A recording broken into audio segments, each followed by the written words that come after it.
Hello everyone, मेरा नाम करण है और ये मेरा पहला वीडियो होगा यूट्यूब पर। अ, तो आज मैं जिस टॉपिक को कवर करने जा रहा हूँ उस टॉपिक का नाम है मोटिवेशन। देखो यार, हम में से ना बहुत सारे लोगों को ऐसा लगता है कि अगर हमें अपने लाइफ में सक्सेस को पाना है, अगर हमें बहुत कुछ करना है अपने लाइफ में, किसी एक्शन को कंप्लीट करनी है, बहुत हाईली सक्सेसफुल होना है, तो इसके लिए हमें हमेशा मोटिवेट रहने की ज़रूरत है। देखो यार, मोटिवेशन ना कभी भी लॉन्ग लास्टिंग नहीं होती। मोटिवेशन कभी भी परमानेंट नहीं हो सकता। ये ना एक टेम्पोररी बेसिस पे रहता है। तो मोटिवेशन आखिर काम कैसे करता है? देखो यार, मोटिवेशन ना एक इमोशन की तरह काम करता है। अब इमोशन क्या होता है? इमोशन एक ऐसी चीज़ है जो हमेशा चेंज होता रहता है। कहने का मतलब ये है, मोटिवेशन कभी बहुत हाई सॉरी इमोशन कभी बहुत ज़्यादा हाई हो सकता है, इमोशन कभी बहुत ज़्यादा लो हो सकता है। ओके, जैसे कि फॉर एग्जांपल मान लिया जाए कि आपको कोई मोबाइल खरीदनी है। आप मोबाइल खरीदनी है तो उसके लिए आप बहुत ही ज़्यादा एक्साइटेड हैं, आप बहुत ही ज़्यादा इमोशनल हो उस मोबाइल को लेकर के, बहुत ही ज़्यादा आप अटैच्ड हैं उस मोबाइल को लेकर के। फिर जब आप उस मोबाइल को ख़रीद लेते हैं और कुछ दिनों तक उस मोबाइल को आप अच्छे से यूज़ कर लेते हैं, तो धीरे-धीरे क्या होता है ना कि आपका जो इमोशन है उस मोबाइल को लेकर के वो धीरे-धीरे कम होता जाता है। और जब आपका इमोशन कम होता जाएगा तो आप धीरे-धीरे बोर होना फ़ील करने लगेंगे। Okay, same principle applies on motivation. Motivation भी वही चीज़ है। धीरे-धीरे ना मोटिवेशन क्या होता है, आप जब एक ही काम को रिपीट करते हैं, तो मोटिवेशन धीरे-धीरे लो हो जाता है, ठीक है? और आप भी धीरे-धीरे लो फ़ील करने लगते हैं, ठीक है? तो देखो, आखिर वो कौन-सी चीज़ है जो किसी भी काम को करने के लिए आपको हमेशा एनर्जाइज़ फ़ील करे और हमेशा उस काम को करने के लिए आप हमेशा रेडी रहें और एक कंटिन्यू बेसिस पे उस काम को आप करते रहें और अपने टारगेट को अचीव कर लें। देखो यार, ऐसी कौन-सी चीज़ है? तो वो चीज़ है डिसिप्लिन। ओके, तो जितने भी लोग इस दुनिया में हाईली सक्सेसफुल हैं, चाहे वो कोई बिजनेस पर्सन हो, कोई एथलीट हो, कोई फिल्म स्टार हो, कोई भी हो, तो जितने लोग हाईली सक्सेसफुल हैं ना, उनके सक्सेसफुल का सबसे बड़ा सीक्रेट है discipline. Okay, if you know how to maintain discipline in your life, you can achieve any kind of action, you can achieve any kind of dream that you want to get in your life. Okay, देखो यार, तो कोई भी चीज़ को अगर आपको अपने life में अचीव करनी है, तो सबसे पहले इस चीज़ को ध्यान रखना है कि आपकी लाइफ में डिसिप्लिन का होना ज़रूरी है। अब हम समझते हैं कि आखिर हम डिसिप्लिन के साथ किसी भी काम को कैसे कर सकते हैं। देखो, आप कोई भी काम को जब करते हैं ना, तो उस काम को करने के लिए 3 चीज़ों का होना आपके लाइफ में बहुत ही ज़रूरी है। अगर आप सच में चाहते हैं कि किसी भी टारगेट को एक समय में अचीव कर लिया जाए, तो आपके लाइफ में डिसिप्लिन का रहना बहुत ही ज़रूरी है। अब देखो यार, किसी भी काम को अगर आपको अचीव करना है तो डेफ़िनेटली इट टेक्स टाइम। आप ऐसा नहीं है कि किसी भी काम को ओवरनाइट अचीव कर लेंगे। ओके, किसी भी स्किल को अगर आपको सीखना है या कोई भी आपको एनी काइंड ऑफ लैंग्वेज आपको सीखनी है, तो ऐसा नहीं है कि आप ओवरनाइट सब कुछ सीख लेंगे। इसके लिए सबसे पहली बात तो टाइम लगता है। किसी भी चीज़ को सीखने में थोड़ा टाइम तो लगता ही है। बट उस चीज़ को आप तभी सीख पाएंगे जब आप उस चीज़ को रेगुलर बेसिस पे डिसिप्लिन के साथ करें। तो how will you bring discipline in your life? देखो, डिसिप्लिन अगर आपको अपने लाइफ में लाना है ना, तो 3 चीज़ों का होना बहुत ही ज़रूरी है। सबसे पहला है पर्पस। तो you have to have a purpose why you are going to achieve this target. आप किसी भी टारगेट को अचीव करने जा रहे हैं, तो आखिर आपका पर्पस क्या है, आपका उद्देश्य क्या है, क्यों आप इस टारगेट को अचीव करना चाहते हैं। ओके, नंबर 2 है इन्वॉल्वमेंट। अगर आपको सच में किसी टारगेट को अचीव करना है, कोई लैंग्वेज सीखनी है, किसी प्रोग्रामिंग लैंग्वेज के ऊपर काम करना है, ओके, कुछ भी अचीव करना है, मैथ्स में एक्सपर्ट होना है, कुछ भी अचीव करना है, तो उसके लिए ना सबसे पहले आपको ये जानना ज़रूरी है कि आपका पर्पस क्या है।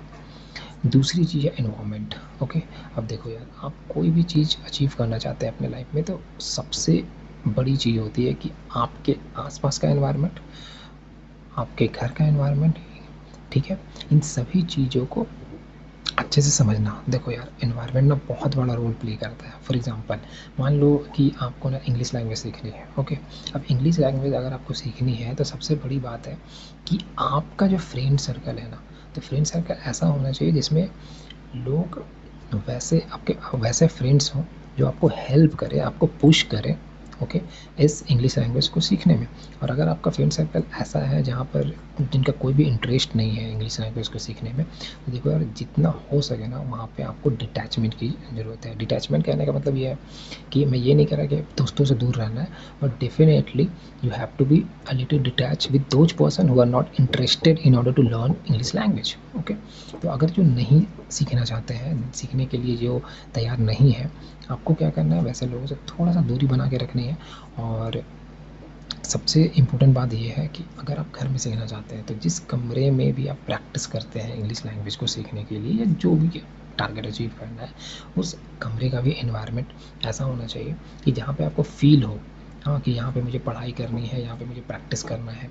ओके, मतलब कमरे को आपको साफ़ सुथरा रखना है, वहाँ पे आपको उन सभी चीज़ों को रखना है जो आपको इंग्लिश लैंग्वेज को सीखने में हेल्प करे। फॉर एग्जांपल आपको बुक्स रखने हैं, ग्रामर के बुक्स हो गए, इंग्लिश से रिलेटेड नॉवेल्स रखने हैं, या जो भी बुक्स जो भी आपको अच्छा लगता है उन सभी चीज़ों को रखना है जो आपको ना खुद पुश करें इंग्लिश लैंग्वेज को सीखने में।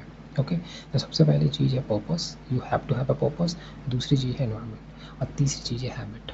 अब देखो यार, पर्पस को भी अच्छे से समझते हैं कि पर्पस क्यों ज़रूरी है किसी भी लैंग्वेज को सीखने के लिए या किसी भी स्किल को डेवलप करने के लिए। देखो, अब मान लिया जाए कि आपको इंग्लिश लैंग्वेज सीखनी है, तो आपको इंग्लिश लैंग्वेज क्यों सीखनी है ये आपको जानना बहुत ही ज़रूरी है। अब अगर आपको ये पता चल गया कि आपको इंग्लिश लैंग्वेज क्यों सीखनी है, फॉर एग्जांपल आप इंग्लिश लैंग्वेज सीखना चाहते हैं ताकि आप दूसरों को इंग्लिश पढ़ा सकें। Okay, you want to become a teacher. Okay, और आप चाहते हैं कि किसी को भी अच्छे से आप इंग्लिश लैंग्वेज सिखा सकें। So in order to teach other students, you want to learn this particular language. Okay, so आपने ये अपने दिमाग में क्रिएट कर लिया कि मुझे बच्चों को सिखानी है, दूसरों को इंग्लिश सिखानी है, इसलिए मुझे इंग्लिश सीखनी है। तो ये एक पर्पस हो गया। ओके, और एनवायरनमेंट हो गया। तीसरी चीज़ है हैबिट। ओके, अब देखो, जब आपके पास पर्पस होगा और एनवायरनमेंट होगा ना, तो हैबिट खुद आ जाएगी। खुद आप इंसिस्ट हो जाएंगे कि नहीं यार 7 बज चुके हैं, अब मुझे प्रिपरेशन करना है इंग्लिश लैंग्वेज को सीखने के लिए।